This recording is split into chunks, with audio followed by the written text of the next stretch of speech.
पिछले हफ्ते संसद के धक्का मुक्की कांड और वीकेंड के बीते 2 दिन, इतने टाइम में आपको 2 नेताओं की पॉलिटिक्स का अंतर पता चल जाएगा कि एक नेता राहुल गांधी हैं, जिन्होंने पहले अडानी पर अपनी जिद में संसद का पूरा सत्र चलने नहीं दिया, पूरा टाइम बर्बाद कर दिया, पैसा बर्बाद कर दिया देश का। फिर अंबेडकर के अपमान का मुद्दा बनाकर ऐसा माहौल बनाया कि संसद में पहली बार सांसदों के सिर फूट गए। लेकिन इसके बाद आराम से राहुल गांधी वीकेंड पे छोले भटूरे खा रहे थे, फैमिली के साथ छोले भटूरे एंजॉय कर रहे थे। राहुल गांधी परिवार के साथ लंच कर रहे हैं जैसे कुछ हुआ ही ना हो। दूसरी तरफ नरेंद्र मोदी की पॉलिटिक्स आप देख लीजिए कि राहुल गांधी इतना बवाल करने के बाद छोले भटूरे एंजॉय कर रहे हैं, और नरेंद्र मोदी देश के लिए वो काम कर रहे हैं जो 43 साल में कोई प्रधानमंत्री नहीं कर पाया।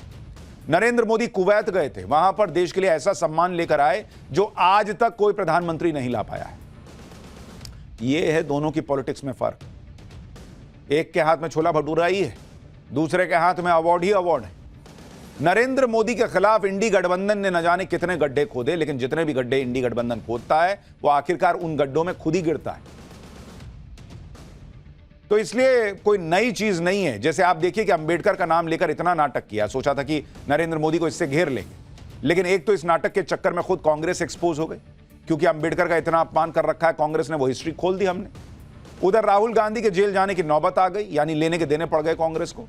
इसी तरह से संभल के मामले में इन्होंने खूब माहौल बनाया कि मोदी योगी एंटी मुस्लिम है, लेकिन योगी रोज इनकी धुलाई कर रहे हैं, संभल में नई नई चीजें निकल रहे हैं।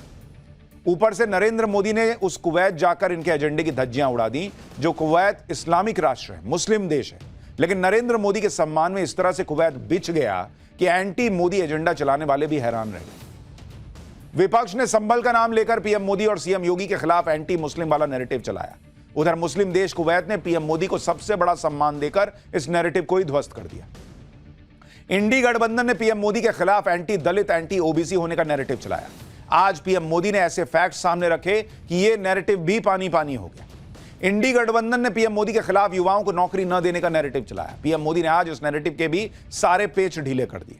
इसी तरह इंडी गठबंधन ने सीएम योगी के खिलाफ भी फर्जी एनकाउंटर वाला नैरेटिव चलाया, लेकिन आज यूपी में ऐसा एनकाउंटर हुआ कि इस नैरेटिव में इंडी गठबंधन खुद फंस गया। पीएम मोदी और सीएम योगी के खिलाफ ये सारे नैरेटिव कैसे एक एक करके खुद ढेर हो गए, पाठशाला में आज इसका चैप्टर सबसे पहले खोल रहा हूं। आपको यह भी बताऊंगा कि बाबा साहब अंबेडकर और दलितों के सम्मान के मुद्दे पर कांग्रेस और बीजेपी के बीच जो जंग छिड़ी हुई है, उसमें आज राहुल गांधी महाराष्ट्र क्यों पहुंच गए। लेकिन सबसे पहले देखिए कि आज पीएम मोदी ने कुवैत से लौटते ही कैसे विपक्ष के धागे खोले।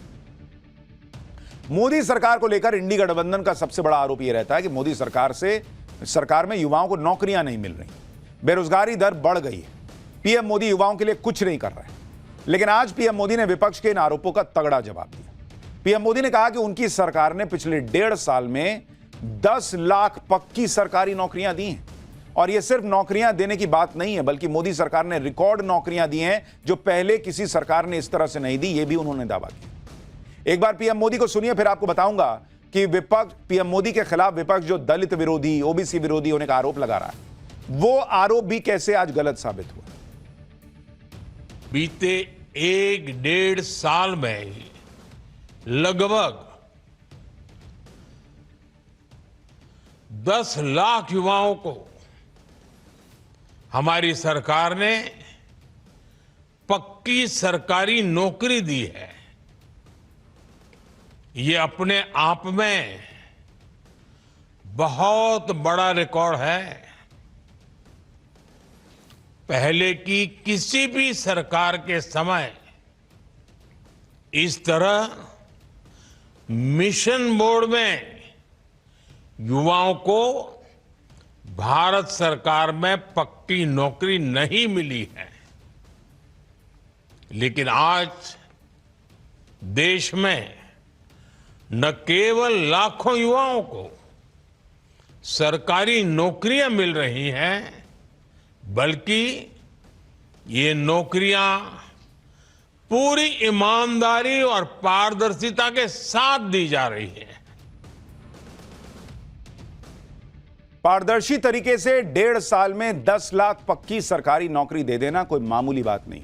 इसकी शुरुआत पीएम मोदी ने अक्टूबर 2022 में पहले रोजगार मेले से की थी।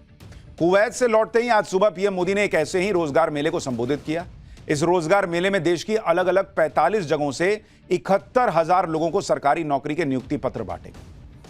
अब इसमें बड़ी चीज यह भी है कि जो 71,000 नौकरियां आज दी गई उसमें से 29%, 29% से ज्यादा कैंडिडेट ओबीसी वर्ग से हैं। करीब 16% कैंडिडेट एससी वर्ग से हैं, शेड्यूल कास्ट से हैं, और 10% कैंडिडेट जो हैं वो शेड्यूल ट्राइब से हैं। यानी अगर आप ओबीसी, शेड्यूल कास्ट और शेड्यूल ट्राइब को मिला लीजिए तो 71,000 नौकरियों में से 55% नौकरी इन 3 वर्गों को गई है। केंद्रीय मंत्री जितेंद्र सिंह ने बताया कि यूपीए सरकार के 10 सालों की तुलना में मोदी सरकार में ओबीसी वर्ग की रिक्रूटमेंट 27% बढ़ गई है बॉस। यानी विपक्ष जो पीएम मोदी के लिए दलित विरोधी और पिछड़ा विरोधी होने के कैंपेन चला रहा है, उस पर इन आंकड़ों ने पानी फेर दिया। भाई वहां तो दलितों को नौकरी मिल रही है भर भर के, ओबीसी वर्ग को नौकरी मिल रही है।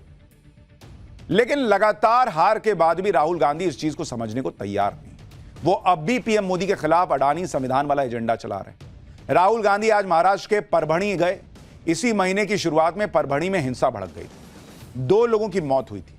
राहुल गांधी ने पीड़ित परिवार से मुलाकात की। परभणी में संविधान के अपमान को लेकर 10 दिसंबर को यह हिंसा हुई थी, लेकिन राहुल गांधी को आज परभणी जाने की याद आई। 10 तारीख को घटना हुई, आज गए, वो भी ऐसे वक्त में जब संविधान निर्माता बाबा साहब अंबेडकर के इतिहास को लेकर कांग्रेस घिरी हुई है, जब ये किस्से वायरल हो रहे हैं कि कैसे नेहरू राज में बाबा साहब अंबेडकर को अपमानित किया गया। राहुल गांधी आज परभणी में सूर्यवंशी के परिवार से मिले। सूर्यवंशी उन 50 लोगों में था जिसे हिंसा के बाद गिरफ्तार किया गया था। सूर्यवंशी को परभणी की जिला जेल में रखा गया था। 15 दिसंबर को सरकारी अस्पताल में सूर्यवंशी की मौत हो गई थी। अब राहुल गांधी ने परभणी पहुंचकर आरोप लगाया कि सूर्यवंशी की पुलिस हिरासत में हत्या कर दी गई क्योंकि वो दलित था, क्योंकि वो संविधान की रक्षा कर रहा था। एक बार राहुल गांधी को सुनिए, फिर आपको बताऊंगा कि इन आरोपों पर महाराष्ट्र के मुख्यमंत्री देवेंद्र फडणवीस ने राहुल गांधी को क्या जवाब दिया है। ये 100%, 99% नहीं, ये 100% कस्टोडियल डेथ है। पुलिस ने इनकी हत्या की है और चीफ मिनिस्टर ने असेंबली में पुलिस वालों को मैसेज देने के लिए झूठ बोला है। मुझे बोलने दीजिए आप। हाँ जी बोलिए। ठीक है, इसको, इस युवा को इसलिए मारा गया है क्योंकि वो दलित है और वो कॉन्स्टिट्यूशन की रक्षा कर रहा था। आरएसएस की विचारधारा कॉन्स्टिट्यूशन को खत्म करने की विचारधारा है। हम चाहते हैं कि एकदम ये मैटर रिजॉल्व किया जाए और जिन लोगों ने ये किया है उनको सजा मिले। राहुल गांधी कुछ आरोप तो लगाते नहीं है ना, वो तो फैसला सुनाते हैं। दलित था इसलिए मार दिया है, इसलिए सजा हो जानी चाहिए। राहुल गांधी के आरोपों के जवाब में हालांकि महाराष्ट्र के मुख्यमंत्री देवेंद्र फडणवीस ने जवाब दिया। उन्होंने कहा कि राहुल गांधी यहां केवल राजनीतिक उद्देश्यों के लिए आए हैं, जाति के आधार पर लोगों के बीच नफरत पैदा करने की कोशिश कर रहे हैं। राहुल गांधी पिछले कई सालों से यही काम कर रहे हैं। महाराष्ट्र सरकार संवेदनशील है, हमने पूरे मामले की न्यायिक जांच के आदेश दे दिए। सीएम फडणवीस ने भी भरोसा दिया कि अगर यह साबित हुआ कि पुलिस की प्रताड़ना की वजह से किसी की मौत हुई है तो वो सख्त एक्शन लेंगे, किसी को भी छोड़ा नहीं जाएगा। इससे पहले फडणवीस ने विधानसभा में बताया था कि सूर्यवंशी ने मजिस्ट्रेट को खुद बताया था कि उसे टॉर्चर नहीं किया गया है। फडणवीस ने कहा था कि ऐसे वीडियो सबूत भी मौजूद नहीं जो अत्याचार को प्रमाणित करते हो। उधर दलित वोटों की खींचतान में मायावती ने भी राहुल गांधी को लपेट दिया।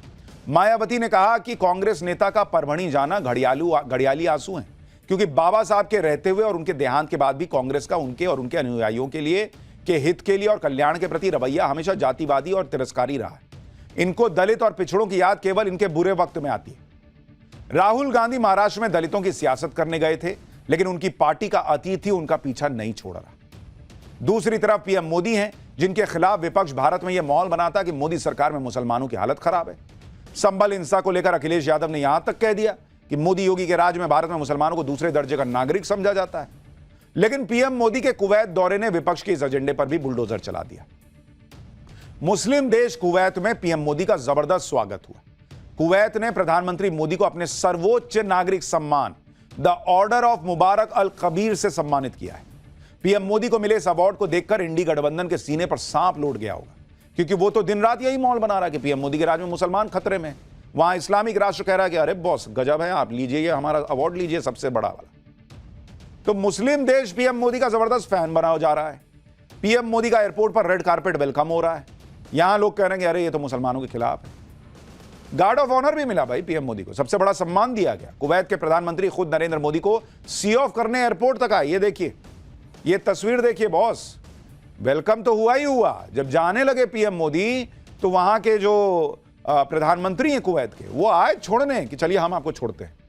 कुवैत में रहने वाले शेख लाइन में लगकर पीएम मोदी का ऑटोग्राफ ले रहे थे। ये देखिए, बड़े बड़े शेख लाइन में लगे हुए कि जरा सर कुछ एक ऑटोग्राफ हो जाए।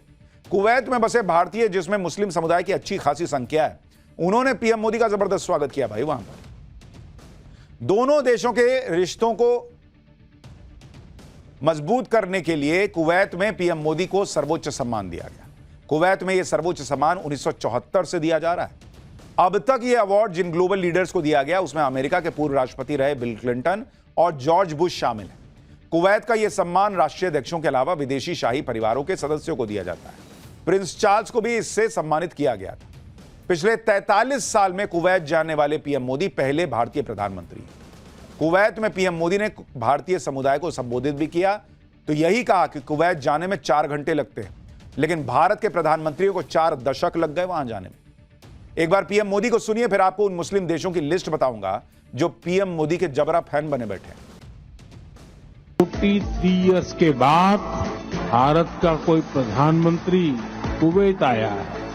आपको हिंदुस्तान से यहां आना है तो 4 घंटे लगते हैं, प्रधानमंत्री को 4 दशक लग गए। भारत और कुवैत का रिश्ता सभ्यताओं का है, सागर का है, स्नेह का है, व्यापार कारोबार का है। भारत और कुवैत अरब सागर के 2 किनारों पर बसे। हमें सिर्फ डिप्लोमेसी ने ही नहीं बल्कि दिलों ने आपस में जोड़ा है। आप ये भी देखिए कि देश में इंडी गठबंधन सुबह शाम पीएम मोदी को कोसने में लगा रहता है, हर छोटी से छोटी चीज का विरोध करता है। इस देश के मुसलमानों को भी देखना चाहिए भाई कि आपके दिमाग में यह भरा जाता है कि यह आदमी जो है ना आपको खत्म कर देगा। खत्म ही करना होता तो अब तक 2002 में मुख्यमंत्री रहे गुजरात के, कितने मुसलमान खत्म हुए? 10 साल तो पीएम रहते हुए हो गया, कितने मुसलमान खत्म हो गए? अभी तो ये खोलना पड़ेगा ना, देखना पड़ेगा कि जो कहा जा रहा है वो हो रहा है कि नहीं हो रहा है। कौवा कान लेके गया, कौवे के पीछे दौड़ने लगे, अभी तो कान चेक करेंगे। अगर इतने मुसलमान विरोधी हैं तो इतने सारे मुस्लिम देश क्यों अवार्ड दे रहे हैं? दुनिया में प्रधानमंत्री का ऐसा डंका बजता है कि इसी साल 6 देश पीएम मोदी को अपना सर्वोच्च सम्मान दे चुके हैं। पीएम मोदी ऐसे ग्लोबल लीडर बन गए हैं जिन्हें अब तक 20 देश सम्मानित कर चुके हैं, जिसमें ज्यादातर मुसलमान देश हैं। सबसे पहले साल 2016 में अफगानिस्तान और सऊदी अरब जैसे मुस्लिम देशों ने पीएम मोदी को सम्मानित किया था। फिर 2018 में फिलिस्तीन ने प्रधानमंत्री मोदी को सम्मानित किया। 2019 में बहरीन, मालदीव, यूएई जैसे मुस्लिम देश पीएम मोदी के ऐसे फैन हुए कि उन्हें अपने देश का सर्वोच्च सम्मान दे दिया कि सर लीजिए ना, गजब हैं आप। फिर साल 2020 में अमेरिका ने पीएम मोदी को सम्मानित किया। साल 2021 में भूटान ने पीएम मोदी को सम्मानित किया। 2023 में Greece, France, Egypt, Palau, Papua New Guinea, Fiji जैसे देशों ने पीएम मोदी को सम्मानित किया। और 2024 में तो पीएम मोदी के लिए अवार्ड्स की लाइन लग गई। रूस, Dominica, Nigeria, Barbados, Guyana, Kuwait ने सबने पीएम मोदी को सम्मानित किया है। बॉस, आप नरेंद्र मोदी से नफरत कीजिएगा तो आपको लगेगा नरेंद्र मोदी को अवार्ड मिल रहा है। बॉस, ये भारत का सम्मान हो रहा है, क्योंकि ये जो आज का भारत नरेंद्र मोदी ने बना दिया है उसको दुनिया कह रही है कि बॉस ये तो अवार्ड देने लायक है। मुस्लिम देशों की तरफ से पीएम मोदी को मिले सर्वोच्च सम्मान को इस बात का प्रतीक माना जाना चाहिए कि कैसे पीएम मोदी ने पिछले 10 सालों में गल्फ देशों से भारत के रिश्तों को मजबूत किया है। देश में इंडी गठबंधन पीएम मोदी की कट्टर हिंदुत्व वाली छवि का एजेंडा चलाता है, लेकिन पीएम मोदी के खिलाफ इस प्रोपेगेंडा को खुद मुस्लिम देश भाव नहीं दे रहे हैं। कुवैत टाइम्स में मोदी के दौरे पर लिखा गया कि 2014 में भारत के प्रधानमंत्री बनने के बाद मोदी ने विदेश नीति को नया आकार दिया है। खाड़ी के देश भारत के विस्तृत पड़ोसी हैं और पीएम मोदी ने यहां खासा ध्यान दिया है। पीएम मोदी का दौरा तब हुआ है जब गल्फ कोऑपरेशन काउंसिल यानी जीसीसी की अध्यक्षता कुवैत के पास है। जीसीसी का कुवैत आखिरी देश है जहां पीएम मोदी ने दौरा किया है। इससे पहले वो जीसीसी के बाकी 5 देशों का दौरा ऑलरेडी कर चुके हैं। लेकिन ऐसी सरकारें रही जिनके लिए पड़ोसी मतलब सिर्फ पाकिस्तान होता था। नरेंद्र मोदी ने कहा कि ये लोग नहीं है क्या पड़ोसी? 43 साल से बताइए कोई कुवैत नहीं जा रहा है। यह भी कहा गया कि पीएम मोदी ने खाड़ी के देशों के दौरे को अक्सर पर्सनल टच दिया है, जैसे 2015 में यूएई के शासक के साथ मोटर ड्राइव करना। कोविड महामारी के दौरान पीएम मोदी ने कुवैत में भारत से मेडिकल टीम और मदद भेजी थी भाई। खाड़ी देशों के नेताओं के साथ पीएम मोदी के संबंध इतने शानदार रहे हैं कि साल 2019 में नई दिल्ली में एक समारोह में सऊदी अरब के क्राउन प्रिंस ने नरेंद्र मोदी को अपना बड़ा भाई बता दिया था। जबकि पीएम मोदी ने जब सत्ता संभाली थी तो यही डर दिखाया गया था कि पीएम मोदी की हिंदुत्व वाली छवि मुसलमान देशों के साथ भारत की कूटनीति के आड़े आ जाएगी, लेकिन पीएम मोदी ने तो पूरी कहानी पलट दी।